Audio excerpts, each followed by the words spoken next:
So they want to speak to you about the mind, about the thoughts that show up for you.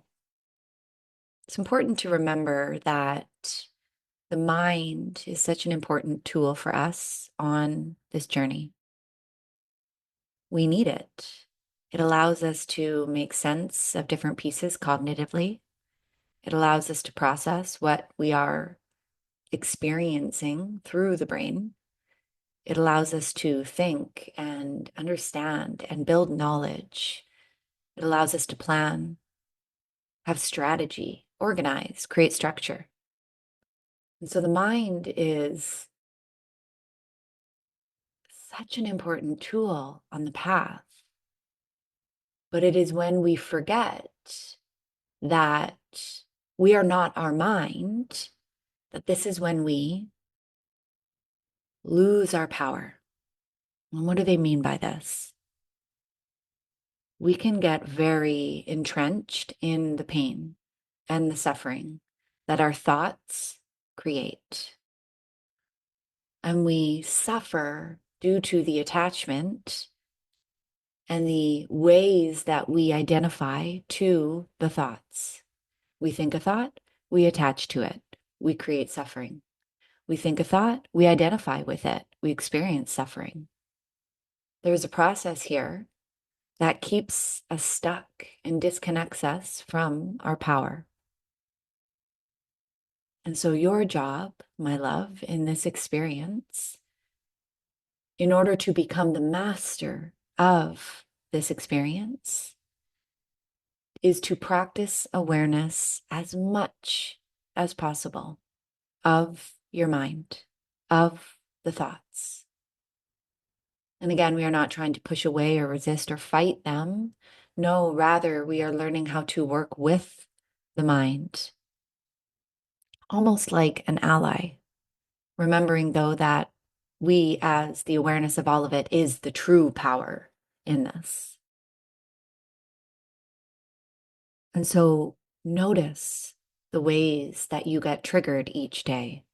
Notice the pieces that create an emotional activation in your body. Emotions are simply energy in motion. And so remembering that when a thought becomes emotion, allowing yourself to be the awareness of it and then moving through it and releasing it is such an important process. Otherwise, you will get stuck, as I'm sure you have felt in some ways. But noticing the ways that you get activated, noticing the ways the person in you gets activated, the human that you identify with, the name you have been given, where you were born, the childhood you had, where you grew up, the pain you have experienced. These are all identifiers of your human, but they are not truly you. For if they were truly you on a deeper level, you would not be able to have moments of awareness, seeing that when it shows up.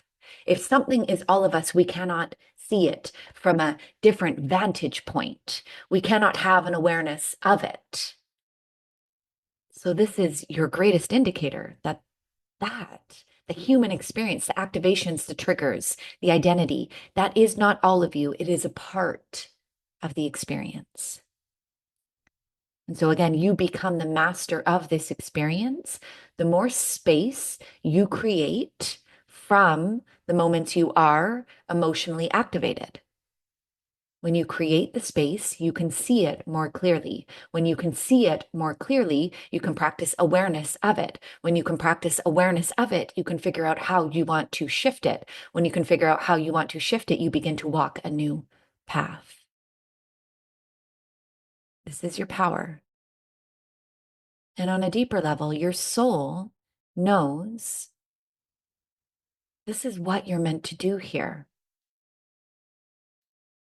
Yes, humans, we are meant to experience these beautiful, open, expansive moments, but we are also meant to experience the pain. But there is a difference between experiencing the pain and staying stuck in the pain. And this is where your soul wisdom comes in, because your soul knows that you are not meant to stay stuck in the pain. You are meant to transmute it, rise above it, grow through it, expand from it.